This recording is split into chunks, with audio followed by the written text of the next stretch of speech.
আজকে ডিম আর ম্যাগি দিয়ে এমন একটা রেসিপি শেয়ার করব যেটা একবার হলেও বাচ্চাদের স্কুলে দেবে। দেখবে সেদিন আর টিফিন ব্যাক আসবে না। যেটা বানানোর জন্য নিয়ে নিয়েছি আমি একটা ডিম আর এক প্যাকেট ম্যাগি। এবারে ম্যাগিটাকে সিদ্ধ করে জল ঝরিয়ে নেব। এবারে ম্যাগির মধ্যে দিয়ে দেব ম্যাগি মশলা, পরিমাণ মতো লবণ আর ডিমের সাদা অংশটা, আর কুসুমটা না আলাদা করে রেখে দেব। তারপর ম্যাগিটাকে ভালো করে মেখে নেব। অন্যদিকে একটা কড়াতে দিয়ে দেব অল্প তেল। তেল গরম হলে ম্যাগিটা দিয়ে দেব।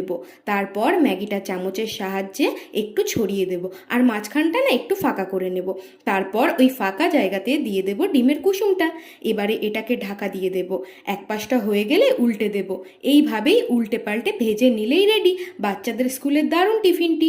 আমার ভিডিওগুলো যদি ভালো লেগে থাকে প্লিজ একটা লাইক কমেন্ট করে দিও। আর যারা আমার চ্যানেলে নতুন আছো তারা প্লিজ আমার চ্যানেলটিকে সাবস্ক্রাইব করে আমার পাশে থেকো। যারা ফেসবুক থেকে দেখছো তারা পেজটাকে ফলো করে দিও। টাটা।